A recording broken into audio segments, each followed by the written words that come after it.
சிம்மராசிக்காரர்களுக்கெல்லாம் உங்களுக்கு தினமும் எந்திரிச்சு நீங்கள் வந்து பிராம் பிரீம் ப்ரௌம் சகம் மந்தாய சுவாகா சொல்லணும்.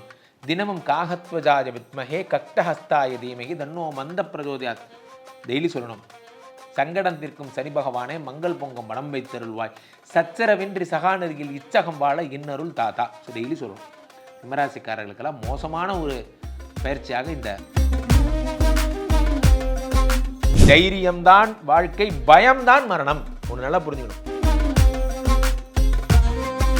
சிம்மராசிக்காரர்களுக்கெல்லாம் ஒரு பொய் கூட சொல்லாதீங்க. பொய் சொல்ல வேண்டிய நிர்பந்தம் ஏற்படும். உங்கள் ஒய்ஃபே கூப்பிட்டு கேட்பாங்க. சிம்மராசிக்காரர்களுக்கு ஆஃபர் வாவான்னு கூப்பிட வச்சு மாட்டி விடும். அப்போ நீங்கள் யாராவது இன்னைக்கு பார்ட்டி பண்ணலாம்.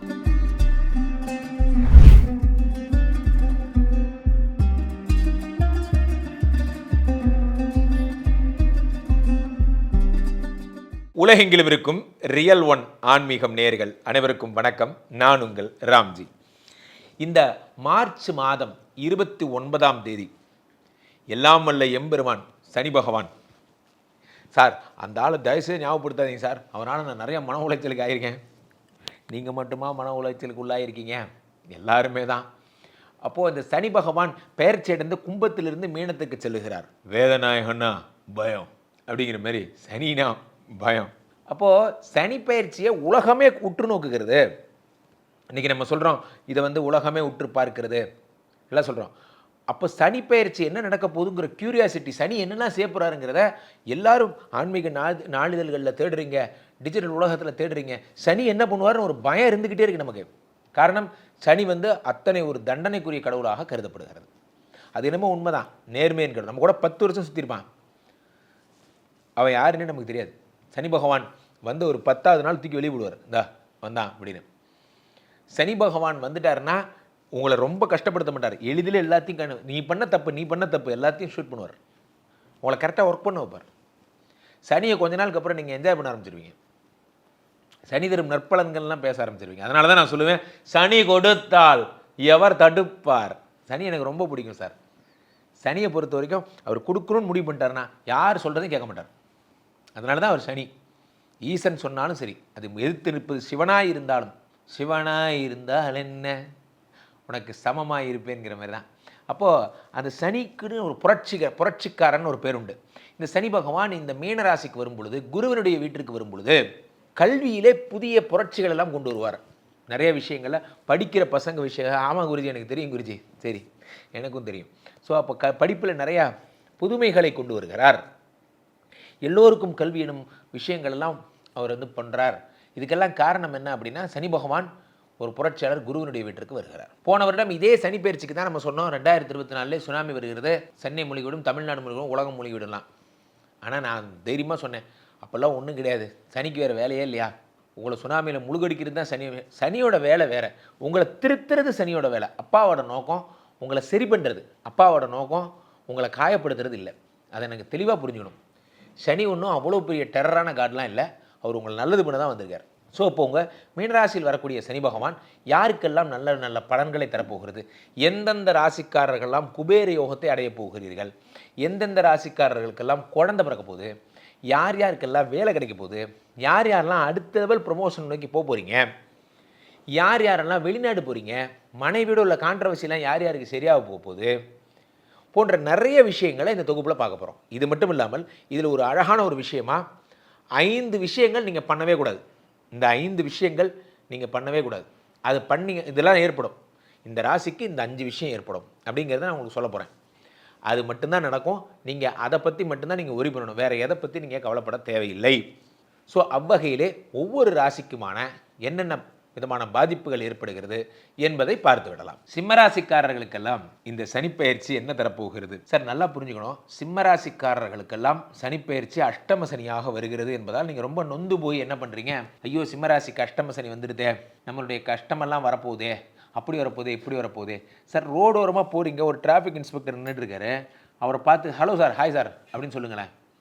அவரும் திருப்பி பதிலுக்கு ஹலோ சார் பாரு. பாவம், ரொம்ப நேரமாக பேச ஆள் கிடைக்காம அந்த ஆள் நின்றுட்டுருக்காரு பாவம். நம்ம என்ன பண்ணுறோம், அவரை பார்த்து பயந்துக்கிட்டு அப்படி தலையை குனிஞ்சிட்டு போகிறோம். அப்படின்னா அவர் கரெக்டாக கேட்குறீங்க, வா லைசன்ஸை காட்டு. இப்போது போலீஸ்காரனை பார்த்து யாருக்கு பயம் வரணும்? திருட்டு பயலுக்கு பயம் வரணும். எனக்கு என்ன பயம்? நான் நேர்மையானவன், நல்லவன். நிறைய பேர் ஃபோனே கொடுக்க மாட்டேங்கிறான் சார். நிறைய பேருக்கு ஃபோனை கொடுக்கறதுக்கே பயம். ஃபோனில் தான் கொடுத்தனமே நடத்துகிறான். ஸோ திருட்டுத்தனம் பண்ணுறதா பயம் வரும். எனக்கு பயமே கிடையாது, யார் வேணால் பார்த்துக்கு. ஸோ சிம்மராசிக்காரர்கள், you need to be transparent. உங்களுக்கு சனி பகவான் கட்டம் கட்ட தொடங்கிட்டார். நான் எடுத்துக்காட்டாக இருக்க விரும்பினேன், என்னை யாரோ எடுத்து காட்டி விட்டார்கள் அப்படிங்கிற மாதிரி. நீங்கள் ஒன்று பண்ண போனீங்க, ஆனால் அவங்க உங்களை ஒன்று பண்ணுறாங்க அப்படிங்கிற மாதிரி. ஸோ அப்போது என்ன செய்யணும் அப்படிங்கிறத நீங்கள் பார்க்கணும். சிம்மராசிக்காரர்கள் அஷ்டம சனி வரும்பொழுது தினமும் எழுந்து சனி பதிகம் படிக்கணும், தினமும் சனி கவசம் படிக்கணும், தினமும் எந்திரிச்சு நீங்கள் பிராம் பிரீம் ப்ரௌம் சகம் மந்தாய சுவாகா சொல்லணும், தினமும் காகத்வஜாய வித்மஹே கக்டஹஸ்தாய தீமகி தன்னோ மந்த பிரஜோதயாத் டெய்லி சொல்லணும். சங்கடம் தீர்க்கும் சனி பகவானே மங்கள் பொங்கும் மனம் வைத்தருள்வாய், சச்சரவின்றி சகாநதியில் இச்சகம் வாழ இன்னருள் தாத்தா. ஸோ டெய்லி சொல்லணும். சிம்மராசிக்காரர்களுக்கெல்லாம் மோசமான ஒரு பயிற்சியாக இந்த சனி பயிற்சி இருக்க போகிறது. சத்ரபதி சிவாஜி இருந்தாராம் ஒரு காலத்திலே, பெரிய சக்கரவர்த்தி. அந்த சக்கரவர்த்தி வாழ்க்கையில் நிறைய இழந்துட்டார். அப்போ ஒன்று போரில் தோட்டுட்டார். அப்போ உட்காந்துருக்கார், இப்படி அரண்மனையில் உட்காந்துருக்கார். அப்போ அவர்கிட்ட அஷ்டலக்ஷ்மிகளும் அவர்கிட்ட பேசுமா சத்ரபதி சிவாஜிட்ட. ஏன்னா சக்கரவர்த்தி இல்லை, அதனால் தனலக்ஷ்மி சொன்னாலாம், முதன்முறை சக்கரவர்த்தி பெருமகனாரே, நான் தங்களை விட்டு விடைபெறலாமா, போ போ அப்படின்னாரு. அதான் பணம் போகுது. அடுத்து தானியலட்சுமி வரா, நான் உங்களை விட்டு போகிறேன், இனிமேல் உங்களுக்கு சாப்பிட வயிற்றுக்கு சாப்பாடே இருக்காது, போ. அடுத்ததாக இந்த மாதிரி எல்லோரும் போகிறாங்க. கடைசியாக தைரியலட்சுமி வரலாம், நான் உங்களை விட்டு போகட்டுமா, இல்லை நீ மட்டும் போகாத என் கூட இருந்தாராம். சின்ன வயசில் நான் கேள்விப்பட்ட கதை. ஸோ அப்போ என்ன ஆகுதுன்னா, நீ மட்டும் போகாதன்னு 7 லட்சுமி கூட வந்துட்டாங்களாம். தைரியம்தான் வாழ்க்கை, பயம்தான் மரணம்.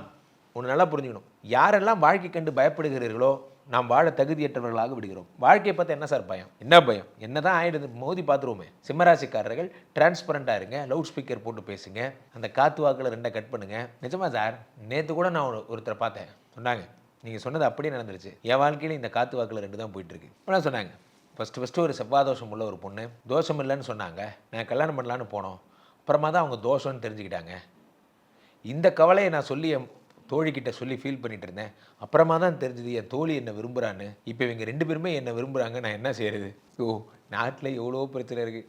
இவர் விஜய் சேதுபதியே, அந்த அம்மா நயன்தாரா, பா ப்ளீத்ரா, நாங்களாம் நொந்து போயிருக்கோம்டா, இதுக்கே எங்களுக்கு டைம் இல்லை.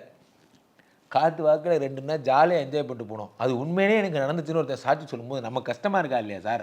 இவனுக்கெல்லாம் நடக்குது, நமக்கு நடக்க மாட்டேங்குன்னு தோணுமா இல்லையா? ஸோ அப்போது சிம்மராசிக்காரர்களுக்கு 5 பலன்கள் சொல்லுங்கள். எதுக்கு 5 தண்டனைகள் வேணால் சொல்லலாம். இந்த கும்பி பாகம் அந்த மாதிரிலாம் சொல்கிறாங்க. 5 விதமான பலன்கள். அந்நியன் படத்தில் வர ஒரு 5 தண்டனை நீங்களே போட்டுக்கிங்க. அந்த மாதிரி இந்த அஷ்டம சனி உங்களை டைப்பாக அப்படி டார்ச்சர் பண்ணுவார்.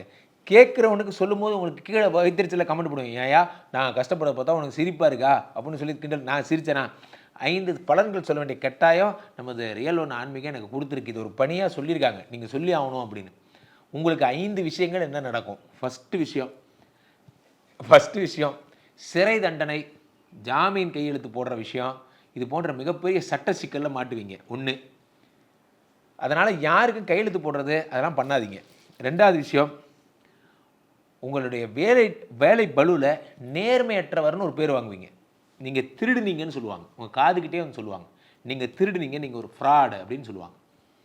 3வது விஷயம், வேலை பலு. ஒரு மிஷின் ஓடிட்டு இருந்தீங்க, நீங்கள் ஒரே நேரத்தில் 2 மிஷின் ரிலீவர் கூட இல்லாமல் நீங்களே 2 மிஷினும் ஓடுற மாதிரி ஆகிடும். எதுக்குமே நேரம் இருக்காது, அது கூட நேரம் இருக்காது. 2 மிஷின் நீங்கள் தான் ஓட்டி ஆகணும். இந்த மிஷின் லோடிங் முடித்து அது அன்லோடிங், அது அன்லோடிங் முடித்து ஷிஃப்ட்டே முடிஞ்சிருங்க அப்படிங்கிற மாதிரி 2 மிஷினை ஹேண்டில் பண்ண போகிறீங்க. அடுத்ததாக 4வது பாயிண்ட் என்ன அப்படின்னா, சோஷியலில் இருக்கிறவங்க ரொம்ப ஜாக்கிரதையாக இருக்கணும். பிரதமர் அவர்கள் இந்த கொள்கையை பற்றி சொன்னதை பற்றி உங்கள் கருத்து என்ன? உங்களோட ஒரு கருத்தையும் கேட்கல, அதை அரசியல்வாதிக்கு பேசிக்குவாங்க. தேவையில்லாத வேலையை செய்யாதீங்க. மீடியாவில் எதாவது சொல்கிறேன்ட்டு கை நீட்டி அடி வாங்கிக்காதீங்க. 4வது விஷயம். 5வது விஷயம், ஒரு பொய் கூட சொல்லாதீங்க. பொய் சொல்ல வேண்டிய நிர்பந்தம் ஏற்படும். உங்கள் ஒய்ஃபே கூப்பிட்டு கேட்பாங்க, சிகரெட்டு பிடிப்பியா இல்லையா, குழந்தை மேலே சத்தியம் பண்ணுவாங்க. என் மேலே சத்தியம் இல்லை, அதெல்லாம் முடியாது, நீ ஏமாத்துவ, குழந்தை மேலே சத்தியம் பண்ணு. அது எப்படிம்மா பங்கு, நீ மாட்டிக்கிட்ட பங்கு, மாடியில் உட்காந்து உங்களை யார் அடிக்க சொன்னது? அப்போது சிம்மராசிக்காரர்களுக்கு ஆஃபர் வாவான்னு கூப்பிட வச்சு மாட்டி விடும். அப்போ நீங்கள் யாராவது இன்றைக்கி பார்ட்டி பண்ணலாம், ஒரு மண்ணாங்கட்டியும் பண்ண வேணாம். இங்கே பாருங்கள், தேவையில்லாத நண்பர்கள்லாம் உங்களோட இல்லாத வரைக்கும் நீங்கள் எந்த பார்ட்டியும் போக மாட்டீங்க, எந்த பிரச்சனையும் போக மாட்டீங்க, நல்லா சுகமாக வாழ்வீங்க. நல்லா நல்லா புரிஞ்சிங்க. அப்போ சிம்மராசிக்காரர்கள் மோஸ்ட் கேர்ஃபுல். இந்த அஷ்டம சனி உங்களுக்கு மிக பெரும் கஷ்டங்களை தர வந்திருக்கிறது. அதனால் திட்டை செல்லுங்க. நீங்கள் வந்து இதுக்கு போகணும், பொழிச்சலூர் போங்க சென்னையில் இருக்கிறவங்க. அதே மாதிரி இதுக்கு போங்க, திருநள்ளாறு போங்க, குச்சனூர் போங்க, சனி பகவானை வழிபடுங்கள். மீண்டும் ஒரு நல்ல பதிவில் சந்திப்போம். நன்றி, வணக்கம்.